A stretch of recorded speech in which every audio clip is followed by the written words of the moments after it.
stalker. Haven't seen you eat a single thing since you got here. Let me guess. Photosynthesis? Oh? What makes you say that? Well, a long time ago, I knew someone with a similar ability. Well, you are correct. Most of my body is covered with parasites. I supply them with water, and in return, I receive sugars they produce when exposed to light. It isn't just my skin either. The parasites also act as my eyes. They have replaced many of my internal organs as well. It is thanks to them that I live on after over a century. How did you obtain them anyway? Through your research? I would like to say as much, but there is more to it than that. Let me take you back 20 years. I had hit a dead end with my parasite research. Then I was approached by a foundation. They said they had a sample of an unusual strain of parasite. Which foundation? Apparently, they had links to ARPA. But that is all I learned. I was somewhat ignorant of the ways of the world. Just being able to study it was enough for me. Yeah, I've heard that before. Go on. Half in doubt, I visited them to discover the body of an old man. Well, to be precise, his partial remains. A collection of parts, you could say. The man had died in an explosion. An old man, you say? His flesh had not decomposed. In fact, the tissue's cells were still metabolizing. The parasite had infected, or should I say assimilated with, the tissues, and was keeping them alive. I became obsessed with studying the body parts, foregoing food and even sleep. Every day was filled with new discoveries. The parasite's biology, internal anatomy, life cycle. But there was only so much I could learn through observation. And so I made a decision. To truly know the parasites, I had to live with them. So, you implanted them inside you from the dead man's flesh? Correct. It was quite a gamble, whether or not they would adapt to me. But fortunately, it appears I was compatible with them. Or perhaps, through my many years of research, my immune system learned to tolerate them. Were they that body's only parasite? Yes. However, there was a separate specimen that supplied its host with adrenaline in response to pain, and yet another that could control insects at will through secreting heterogeneous pheromones. I wanted exposure to them, to take them into me, but my wishes were denied. Their records, though, provided clues that helped advance my research. Would you care to join me? A life spent never worrying about food is a most wonderful one. I think I'll pass. But thanks. This has been helpful. The one that covers. The parasite that lives on the surface of the skull's bodies is what gives them their power. Similar to my children who live in my skin. I modified the parasites I isolated from the body of that old man, differentiating them with various abilities. One that can blend perfectly into its surroundings by exposing the pigments in its cells at will. Another that, by harboring multiple species of metallic archaea, can oxidize and reduce metal. Isolating the one that covers and transplanting it into an artificial medium should provide the same abilities as the skulls, but they can only subsist within a human body. Once transplanted into the medium, they will eventually die. Another thing, the weakness of the one that covers is desiccation. Their surface moisture loss is greater than ours. The reason they give off mist is to alleviate this by releasing the salts inside them as microparticles. Water vapor condenses around them, appearing as mist. But this dries out the atmosphere until they cannot even produce mist. And once their supply of water from the host runs out, the parasites are in danger. They, along with their host, enter a form of suspended animation. However, a similar effect occurs if they come into contact with a large amount of water. Rain, for instance. The one that covers will temporarily abandon other processes in his eagerness to absorb the water. Itihorone. Make the weather your ally. There's something I've been wondering. Why are you called Code Talker? During World War II, the U.S. military used the languages of different tribes, including the Navajo, as codes, right? I know the term Code Talker was used to mean people sent to the battlefield to speak in those codes. Were you one of them? Our mother tongue was indeed used for war. But I did not go. I was already over the conscription age. However, I was made to help craft the codes that were spoken. So in a wider sense, you could call me a code talker for that. Navajo is a complex language, and virtually no one outside the U.S. speaks it. They must have thought it was the perfect language to use as a code. Yeah, in the end, the Japanese never cracked it. The cipher is king in information warfare. Of course, they didn't simply speak in Navajo. They created substitutions for words according to a code book, and then translated those into our language. Young Diné was sent to the front lines of the Pacific Theater as code talkers. To fight is an honor for the Diné. They were the pride of our people. But I cannot say this history brings me joy. Words are alive. When they are spoken, life is breathed into them. They become a part of the listener. Our words were transformed into lifeless ciphers and used for war. This, after the Black Ana spent generations suppressing the language. Yeah, I'm sorry.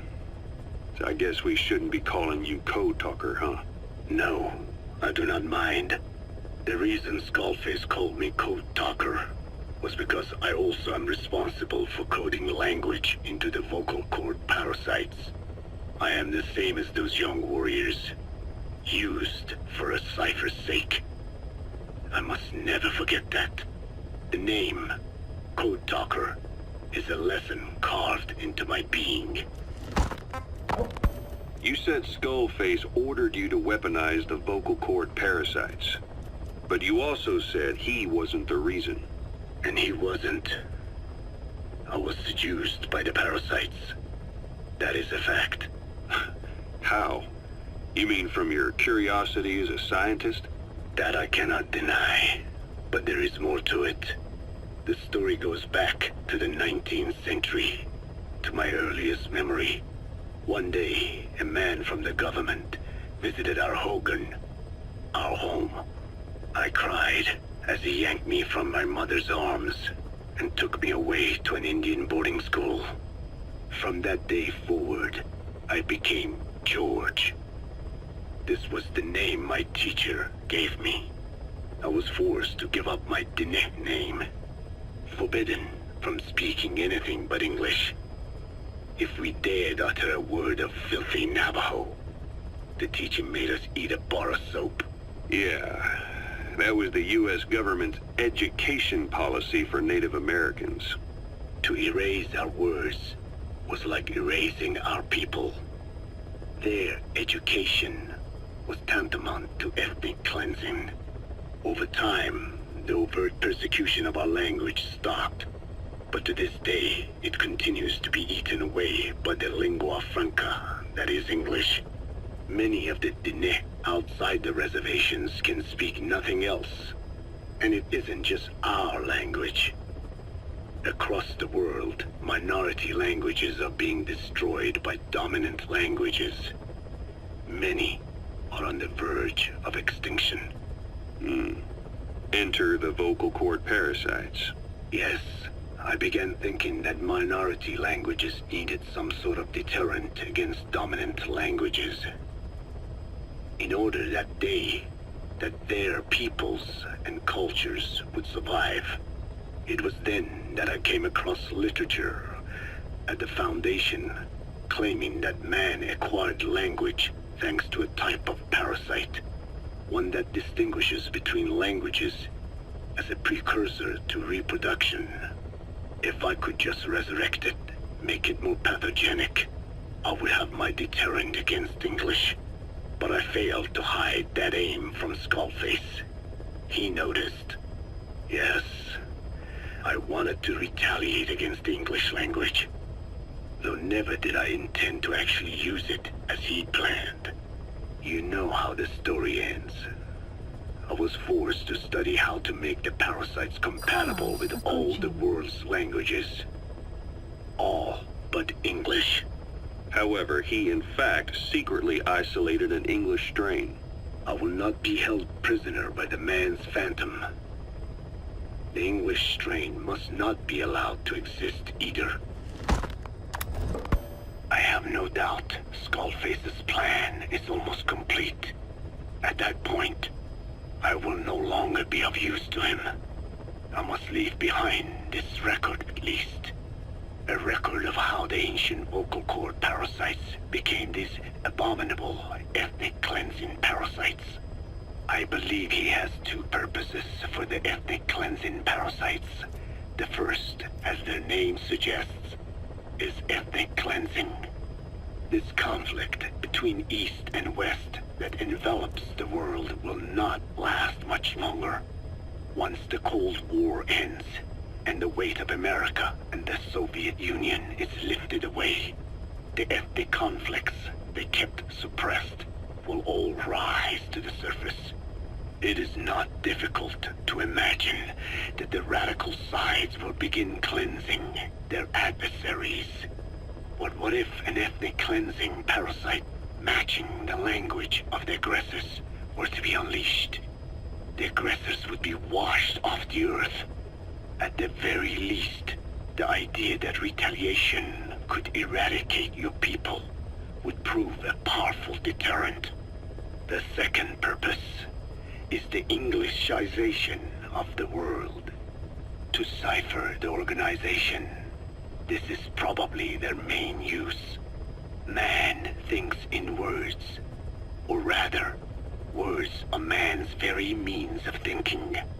If you erase a word representing some concept, the concept itself disappears from the world. Nishone means beautiful in Navajo, but the image that comes to mind when we say Nishone differs from the Blagana's beautiful. An azure sky, a rolling landscape, lush greenery. The meaning we place in Nishone has its roots in Dene culture. If we lose the word Nishone, the images of our beautiful homeland would be washed away into oblivion along with it, just as Orwell indicated years ago. Cipher, being based in America, is pushing Englishization for this very reason. Suppose all 5 billion people on this planet come to read, speak, and think in English. Their wills could also be streamlined under English. Cipher's control would be all the easier. Economic governance would progress in leaps and bounds. The ethnic cleansing parasites would be a great aid in accomplishing this goal. There is no need to destroy every language besides English. All they need to do is weaken other dominant languages competing with it. Russian, Chinese, Arabic. If people know they risk their lives speaking such languages, they will flock to the lingua franca that is English. decipher need not even focus attention on smaller languages. After all, they are already being eaten away by English. Business, education, film, commodities. English has permeated every area of global society. I can see this when I look at young Dene. Some of them have already lost their grasp of the Navajo language. It is said that over 2,000 languages of the world are facing extinction. This very moment, cultural concepts and forms of expression are disappearing forever. The spread of electronic networks gives greater meaning to Englishization. Networks have no national borders. By basing them on a single language, they can penetrate deeper into and between people. That basic point of unity provides the ideal environment for someone who aims to control people's wills. But how does this differ from building the Tower of Babel? The ethnic cleansing parasites attempt to rob man of his words. Such irony. It was the vocal cord parasites that gave words to him in the first place. Ancient man had no language. Unable to produce complex sounds due to the structure of the throat, he could communicate only through simple vocalizations and gestures. Then the vocal cord parasites infected his larynx. Man's transition to walking upright did not gift him solely with intelligence, but also with his voice. At the time, the vocal cord parasites never harmed man. They merely took a small measure of nourishment. In fact, you could call it a symbiotic relationship. Some animal species use particular vocalization patterns to attract a female and reproduce. Songbirds, certain insects, and also the vocal cord parasites. The difference is that the parasites themselves did not produce sounds. Rather, they had their hosts, man, do it for them. Once secure on the human host vocal cords, a male vocal cord parasite caused the host to produce a certain sound pattern, something like a warble of a bird. Meanwhile, females parasitizing other host pharynxes need only wait. Upon hearing the sound pattern of an attractive mate, they would manipulate their hosts into making contact with the person it came from. The female traveled through his host's saliva to the other host's vocal cords, where the male was waiting and the pair copulated. We can only imagine how the female manipulated his host, but it was probably through smell. Smells traveled directly to the limbic system via the olfactory cilia in the nasal cavity. Volatile compounds released by the female would stimulate the limbic system, which controls instincts, making the host feel amorous. This kind of sexual selection naturally led to competition between the male parasites.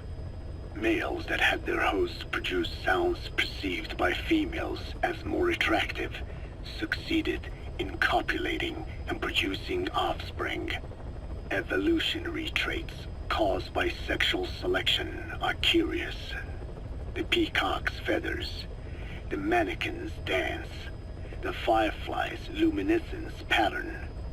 Even with courtship behaviors that are not advantageous to survival, those individuals that excel in them produce offspring, and it escalates with each generation. The same was true of the vocal cord parasites. Courtship vocalization rhythms and intonations became more sophisticated, and in order for man to produce such sounds, they had to alter his vocal organs. By lowering the position of the larynx and developing resonating chambers, they enabled more complex pronunciations. But that was not all. The vocal cord parasites activated a transcription factor that would later control man's language ability. A protein that, due to its appearance, is called forkhead box protein P2, or FOXP2. Activating this transcription factor led to the development of brain function capable of creating sophisticated frequency changes. This was the pinnacle of the vocal cord parasite's prosperity. However, this sophisticated pronunciation control was too useful for man to ignore. Once human sexual activity ceased to be only seasonal, and having lost pigment-based sexual characteristics, distinctive vocalizations became the most effective means for humans to attract mates as well. Combined with logic pathways hardwired into the brain, or universal grammar, it was not long before advanced communication was possible. This was the birth of language. Luckily for man, it was around this time that a particular retrovirus was circulating. While not lethal, it infected not only man, but the vocal cord parasites as well. It is presumed that this virus removed part of the parasite's DNA and reverse transcribed it into man's reproductive cells. It was a vector. Among the genes it transcribed were the ones responsible for the production of language. The vocal cord parasite's vocalization genes were written into the human genome. The parasites were no longer of any use to man now. Man could use his voice as he pleased, when he pleased, hindering the parasite's courtship vocalizations. Having lost their opportunity to reproduce, the parasites died out, leaving behind only the transcribed genes. The vocal cord parasites were once in symbiosis with man. Its genes even became a part of his. Humans and parasites are extremely close. As such, it will be extremely difficult for man's immune system to eliminate the vocal cord parasites. Even cutting them out will be no simple matter, which is exactly why these ethnic cleansing parasites are such a formidable weapon.